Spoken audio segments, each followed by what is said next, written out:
Okay, we live in the crib, vibing with Veto. Y'all make sure y'all like, subscribe on our YouTube at vibingwithveto.com. And you also can follow me on Instagram at just call me Veto. Let's get it, man. I got my homie in the building, man. Yeah. You know what I'm saying? Yeah. Boy came in here fresh. Oh, appreciate it, man. Put that shit on, man. Oh, man, I appreciate you, man. Tell the people, let the people know who you are. Okay, so I go by Vigilante in the industry, and my family refuses to call me that, so everybody else just calls me Marcus. Why your family refused to call you Vigilante? You know, it's just when you grow up around people your whole life, the way that they know you is like at the core. Facts. So it's the same thing. If you ever get, is Veto your real name? Nah, Vito's not my real name. So if you would notice that any girlfriends that you ever had, they won't call you Veto. They'll call you by your full government name. Yeah, government, right? Yeah, girls like to pierce right into your soul, and I feel like your family the same way. Right. They like to pierce right into your soul. Right. That's what's up, man. Mm-hmm. So, how did you get into the industry and stuff like that? Like, did you start off making music, or what? Tell the people what you do, because it just seems like you just got your hands in a lot of pots. It's a conglomerate, man. The fact that people don't know is me doing my marketing correctly. Right. Yeah, I wanted to do it the opposite way around. Okay. The more you whisper, the more people lean in. Facts. So the way that I got started was I used to play the drums for my uncle at the church back when I was like 8, 9 years old. So he introduced me to like organic music, strings, right, choir, right, stuff like that. So that's probably why Kanye was one of my favorite producers. Right. Is because of the instrumentation that he does. So then when I turned 15, I moved from Michigan to Atlanta. So I stayed in Marietta. And Michigan, what part of Michigan? I was born in Flint and raised in Ben Harbor. Yeah, shout out to Flint, man. My cousins, I got a couple of cousins and family members that live in Flint, man. And rest in peace to Junie, man. That was my big cousin, man. He passed away last year. He lived in Flint too as well. No, yeah, for sure, man. Sure. Yeah, man. Flint is it's a hub. Like it's a lot that comes out of there. Right. So we moved here, and I was raised in Ben Harbor, so that's like another place in Michigan for those who don't know. Okay. And then I moved to Atlanta, to Marietta. Word. Started doing production for my for a group that we had called Lights Out Records. My stepdad was the CEO. My cousin Bam was the reason that we came down. Okay. To start doing music. For sure. He was on my stepdad's side. My stepdad was one of the managers of Self-Made Records, which the producer Honorable C-Note came from. Right. So because he had all that success in Michigan, he came down. I mean, in Michigan with that group, he came down here feeling like he could do the same thing. Right. So we all formed a group called Lights Out Records, and I was a producer. And then that's when Guitar Center first started selling those studio things for at home. Okay. People used to have in their closet. Yeah, for sure. And then I was one of the first people to get it and got it. And my mom bought it for my stepdad at home because we had went to the studio like 3 or 4 times. We didn't really like the experience of going out, recording, and coming back because they can do whatever they want with your track. Right. So then we came, boom, bought the studio. It was at home. I started figuring out how to use it, and I started rapping on it. Okay. And then that's how I started rapping. And it was like I was like the Lil Wayne of the group when the Hot Boys was there, because I was a. So would you say, when you say Lil Wayne now, we got to talk about, was it because of the lyricism or like just a because mixture of of both? Okay, the swag or okay. Really what it was the fact that the Hot Boys wasn't made for Wayne. The Hot Boys was made for Juvenile. Right. And my cousin was Juvenile. Okay. I was Wayne. Okay. So it was like I was 15, so I had so much time to emerge that I didn't have to rush. With him, it was like, okay, we're doing this for you. Right. So that's how it felt. And then slowly but surely, I kind of just outworked everybody. The group everybody just scattered. Right. And then I just started taking off. And so kind of like Wayne did with the Hot Boys. So it was like the same thing. Yeah, for sure, man. So you're on Vibing with Veto, man. So I gotta ask you, man, explain your vibe. Like if you had to describe like who you are and describe your vibe, you know what I mean? Tell the people like what you're into, what type of things that you like to do, and like, you know what I mean, what defines you, like what makes you you. Man, that's interesting, man. Like the name Vigilante, it encompasses so many different things, but I come at everything from a humanitarian standpoint. Right. So every business that I have, every way that I act when it comes to anything is from I strictly want to help and I strictly want to be progressive format. For sure. So a few weeks ago, I did an interview with the commissioner of DeKalb County, and we was talking about him decriminalizing weed in Clarkston and then bringing it here to Atlanta, and the reason why it went from a jail term to just a fine was because of him. And a lot of people don't know that, so I wanted to shed light on that. For sure. So my whole career, like from a few years ago all the way up until this point and beyond, that's what I want to do with the rest of it. I want to take my light and put that light on other people so that they can have the light for the stuff that they do while I continue to achieve stuff. That's a vibe. Mm-hmm. That's a vibe, dog. Yeah, that's appreciate it. Yeah, and appreciate all that you do, man. Because I know it's pretty. It's a bunch of people that want that decriminalized. You know what I mean? Man. Super bad. You feel what Real I'm saying? bad. So for you putting that work in, you know what I mean, and doing the people that you're just do. You know what I mean? We appreciate that. You know what I mean? I appreciate y'all. So man. you got some vitamins over here. Yeah. Talk to me about that because you said you were sponsored or you are sponsored by a vitamin company. Yes. So this is My Herba. My Herba is a vitamin company, a supplements company, and man, they have some of the best products. I take their products daily. I use it for when I'm getting ready for my celebrity boxing matches and also for just my regular repertoire. Okay. And it helps me a lot too. Like, they're easy gifts to give. People don't think about, especially when you have like a woman, holistic gifts are really their favorite type of gifts. Facts. So, you know, you can keep getting the cars and all of that stuff. That's just materialistic. But this right here, this is going to help you all, especially if you plan on her being the mom of your children. That's the gem right there. Yeah. You said something right there. Oh, yeah. So explain what we got here. I do see the sea moss. Sea moss, doesn't sea moss like it has like 100 and something like minerals in it, like that the body needs? Yes. Or explain that. You are correct. Actually, when KC was on the last interview with me, the owner of this company, she was breaking down everything from both a scientific aspect and from a supplement aspect. And I was in awe of how many minerals that we need in order for our bodies to function correctly, and how many actually come in sea moss alone. Can I see one of the bottles? Yeah. Wanna, So this is Irish sea moss. Mm-hmm. Turmeric too as well. Yeah. So I would assume that you would take this once a day, twice a day, or how frequent can you take these? You know, that's another thing I like about the scientific aspect that she comes at, is that she takes the time to get to know all of her customers the best that she can. For sure. And ask for their like doctor records and try to tap in from a medical aspect too, so that they can quantify what's the right dose for each of these. If you need it, if you don't need it, et cetera, et cetera. So that's what I like about working with her. Damn, okay, that's what's up. So again, you've been working with this company for how long? It's been like 3-4 months. You know, dope. Since I kind of, there's really no non-arrogant sounding way to say this, but I kind of helped usher in the UGC community as we know it today. Okay. But let's talk about the UGC community. Because I know that was something that you brought up, and I was like, I want to learn about it too. Yeah. So tell the people about the UGC community. So UGC stands for user-generated content. And pretty much what that is just a fancy way of just talking about having ownership of content that you create from the beginning. Okay. So our original YouTubers, like people who ushered in YouTube, like YouTube wouldn't even be as big as it was if it wasn't for Emmanuel Hudson and his brother. Facts. If it wasn't for Dondria, if it wasn't for Soulja Boy, if it wasn't for Spoken Reasons, Hot Damn I Rock, like DC Young Fly. These are the people that helped make YouTube a big platform. So they were doing UGC long ago before there was ever a check attached to UGC, but when YouTube wasn't paying, when brands wasn't reaching out. Right. So now that's why you see them flourishing so well, because they invented a community that they now have a lifetime equity lineage inside of. Damn. So UGC, okay. Mm-hmm. So how can other content creators like tap in with the whole UGC community? It's interesting because it's like one of those things where you kind of just doing it. So like somebody like, I think his name is like Kai Sanat. That's his name. Yeah, Kai Sanat. He did the same thing. He was ushering in UGC, and that's how he became the biggest Twitch streamer. Twitch streams are your streams, and you can repurpose those streams on your social media platforms. So it just depends on the form of UGC that you want to create. It's all different stuff. When you go on YouTube and you see like dating coaches, that's their UGC. Oh, okay. Mm-hmm. So the way that I like to do it is I like to put the medicine in the food. And so I'll do something like how I just gave you that gem about gifting this to your woman and how to be more organic.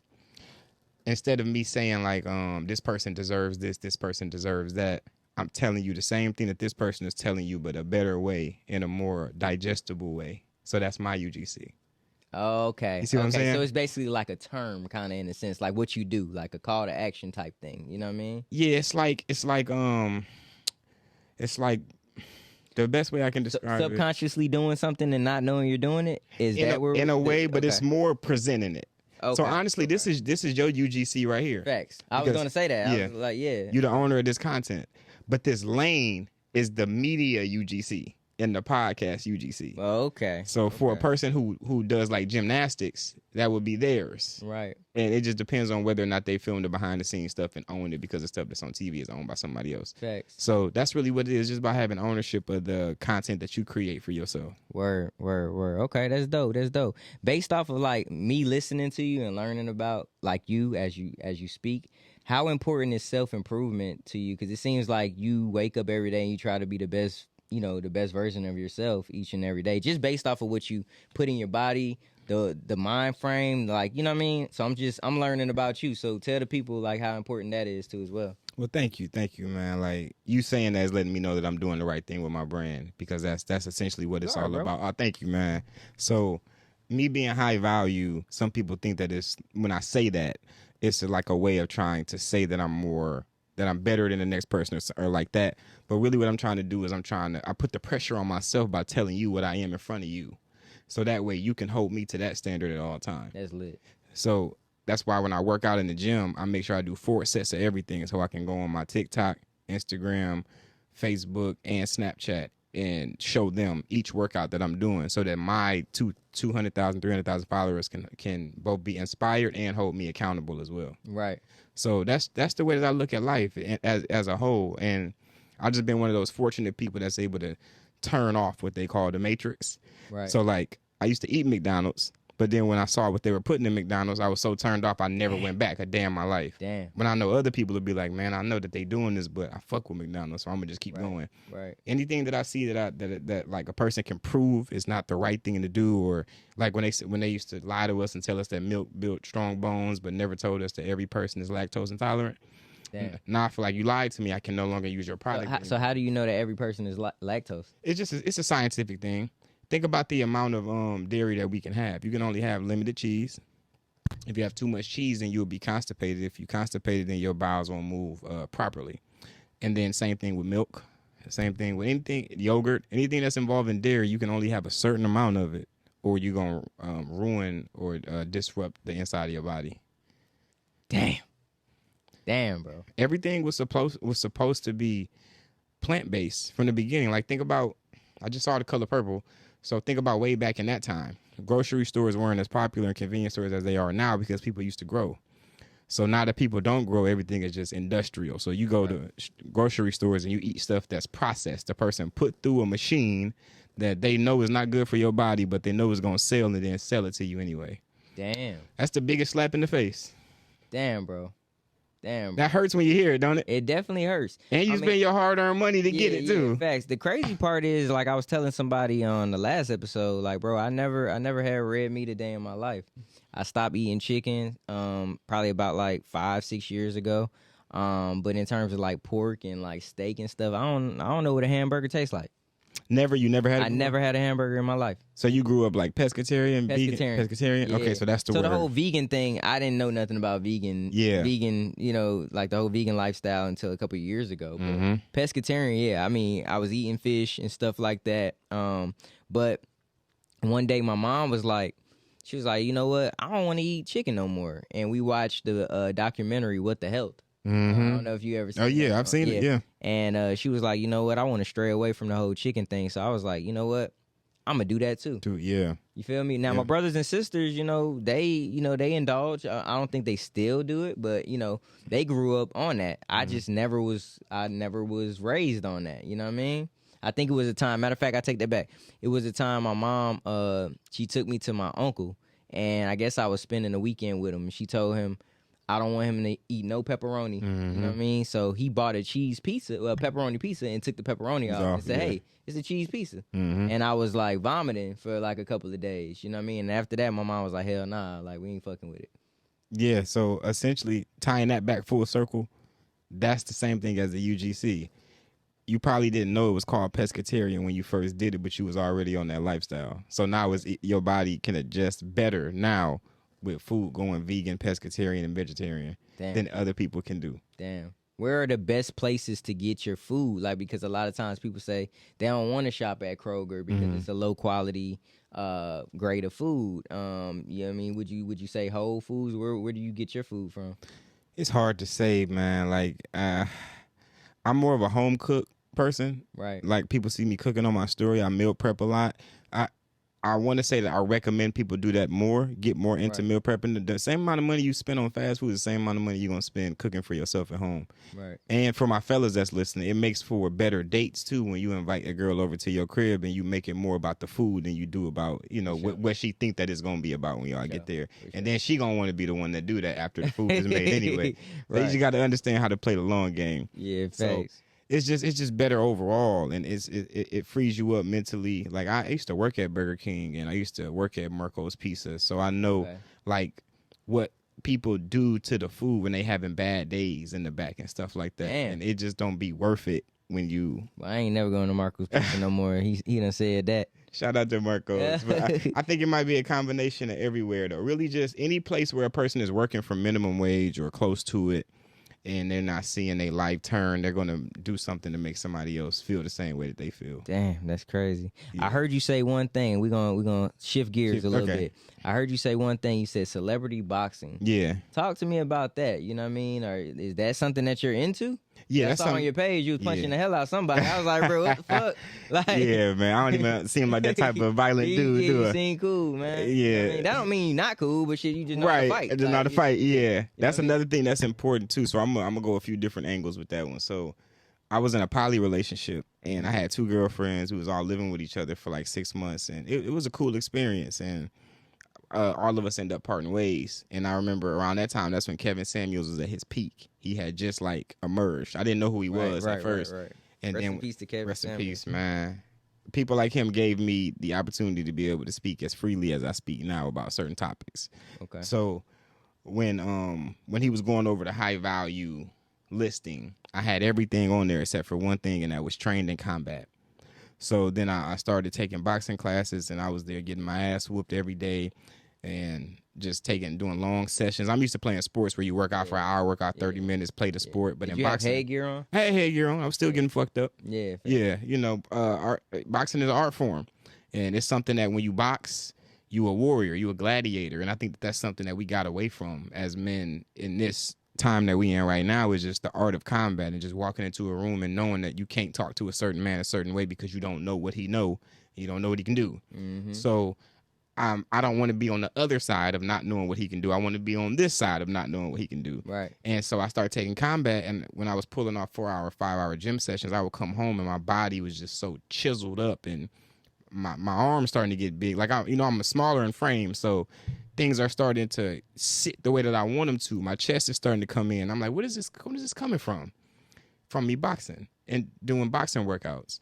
And then I started to notice that more athletic companies reached out. Like casual brands always reached out my whole career. Right. But now brands are saying, yo, I want to see you do this in the gym. And I'm like, in the gym? And, now it's expanding. It's a whole nother check now. So now my body's looking better. I'm getting paid more money. And then out of nowhere, Celebrity Boxing reaches out and says, yo, Vigilante, we put a post up the other day that said, who do y'all want to see in Celebrity Boxing? Apparently you just did some new movie. Now everybody's flooding over here to see you celebrity box now. And now I'm like, damn, okay, so what we talking? And he's I said, whoa. Yeah, fact. All right. Yeah, fact. So okay. I ain't never just, punched on another nigga for some money or the other way around. So let's make this make sense. And we started going over stuff, and I got my trainers together, and I decided if I wanted to do it for real. Right, and right. What Floyd always showed me in boxing was that he stayed undefeated because he was the best at making adjustments. And he's the best at making adjustments because he has so many different styles. So I just started tapping in with every boxing gym in Atlanta. Start tapping in with all the trainers. This one do old school boxing. This one do high guard. This one do mid guard. This one do defensive. This one do street fighting. This one do these tactics, inside fighting, outside fighting. So then I just embodied the skills from everybody. And so now when I go to the gym, like I'm going to make this come full circle for my guys. When I do gym dates, which is another inexpensive, high value date, women want to learn how to fight, the basics of how to fight. And they feel safer with you when you know how to fight because there's a certain form of protection that we give as men. I couldn't imagine everywhere that I went feeling like that I could get beat up. That's how women feel everywhere they go. Damn. Especially when there's men there that they don't know. Right. So when they find, that's why when you somewhere and you the only dude that a girl know, she gonna run right to you because that's a form of protection for her. if something jump off. And I never understood that. Even having all them sisters, I still didn't really get that. Damn, that's crazy. Mm-hmm. Bro, you dropping gems on this motherfucker. Yeah, man, I'm trying to help my man out the best I can. It's a vibe in here, man. You know what I mean? One of the things that I heard you also say, I mean, because everything's tying into what we wanted to talk about initially. Yeah. You were talking about the check. Like, you know what I mean? It was one of the biggest checks that you potentially were getting, like, in terms of the boxing. Yeah. So how important is finances to you? Too, man. You know what I mean? Like, how do you manage that money that you're getting, all this money and these opportunities? You know what I mean? You got to manage it somehow. Yeah, absolutely, man. The first thing I want to say is I am so shocked that school was that big of a waste of time. Right. And they knew that we was going to have credit cards and knew that we was going to have to drive and we was going to have to learn about home ownership. They didn't teach us nothing about buying houses in school or credit cards or trade lines or primaries or anything. I didn't know what a VIN number was until I bought my first car. Mm-hmm. A pink slip. I should know what all of that stuff is if they know that's how I'm going to be able to function in society. Mm-hmm. So now I feel like you lied to me and you stole my time. Mm-hmm. So I'm a big information person. I'd rather somebody give me information than give me money. Because I feel like if you're giving me money, you're trying to keep the information from me. Right. So I'd rather that. So I feel like school kind of stole the information from me. So now that my mom became a credit guru, I built my relationships with with like Navy Federal and other credit unions and the banks, and I recommend that for everybody. I was just talking to a 15-year-old the other day, and she was talking to me about she was having boyfriend problems, and she was just going on and on and on about it, and I was just like, listen, when you're done, let me know. So then she stopped, and I said, listen, the first thing is that, number one, your parents shouldn't even be allowing you to date. You're way too young. Facts. The earlier that a woman starts dating is the earlier that she's going to end up pregnant.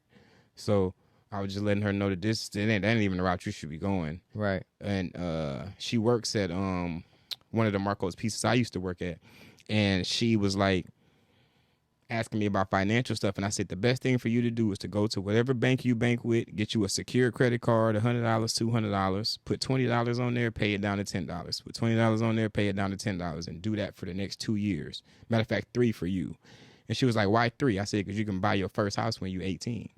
So if you get a loan for a tiny home, that's $50,000, $60,000, little luxury tiny home, your mortgage only going to be like $300, $400 for 30-year loan, and you're not even gonna see none of that because in 2 years from there you're gonna take the equity from the house, refinance it down to $200, $300 a month, put that money to buy a second home, and have that second tenant paying for everything else that you do in your life. Damn. So now you'll be living rent free, mortgage free, and then the year after that you buy the dream car that you have, and you will be 21, 22 years old, single female that can do whatever she want.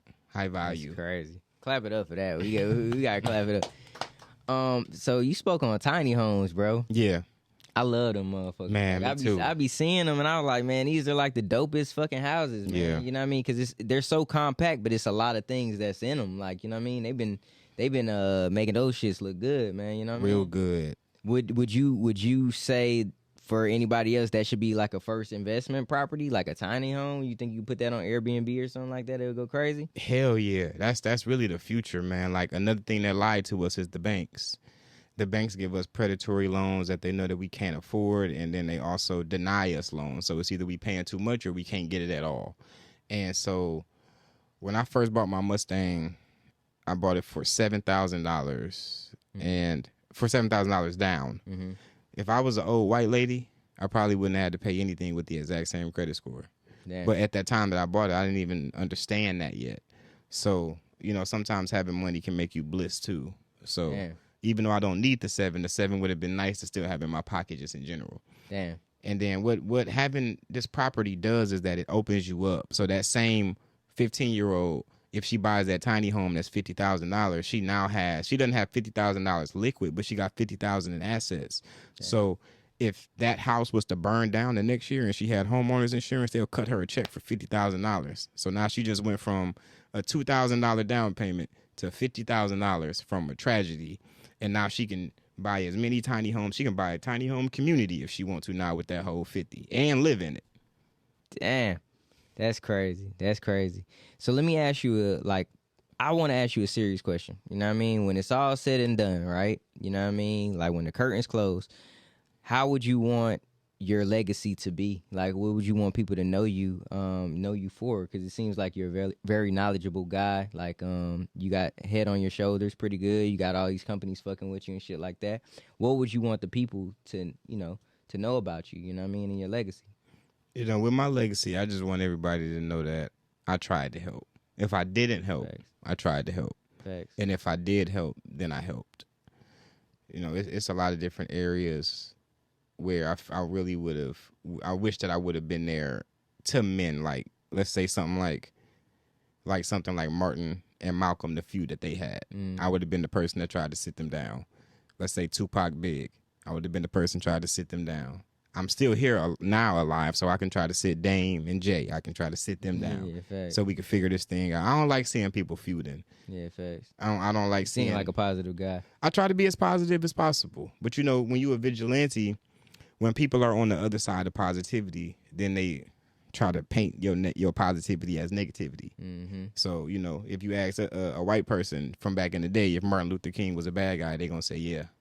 Damn. So that's just how it goes, and I've gotten used to that. So when my legacy is all said and done, I want people to just say that he helped or he tried his best to help, whatever the issue was. Now that's a vibe. That's a vibe, man. Hey, man, tell the people where they can find you, man, and I appreciate you coming to vibe with Veto. Real talk. I'm glad we linked up. Oh yeah, absolutely. You know man. what I mean? Because a lot of times people hit me up and shit. It'd be like, hey, let me get an interview, whatever. But it's like if I can't connect with you spiritually too, well, it's kind of like a waste of time. 100%. Nah, so this was dope as hell. Tell the people where they can find you. So at Vigilantelom on everything. 2024 is about to be a crazy year. Man, you feel the energy? Man, I feel it. Like I ain't gonna lie. Like, you know what I mean? We could talk for days about this, but like 2020 all the way up until now, every like New Year, I didn't feel the way that I felt when New Year's hit this time. Mm-hmm. Like I know this year is gonna be filled with like different things. You know what I mean? That's like good opportunities and shit like that. You know what I mean? It sound like that you are your most ready. Yeah, facts. To attack it. You know, facts. It's different when you at the starting line. And you got your foot on the gas already. Facts. Yeah, so it's one of them years. So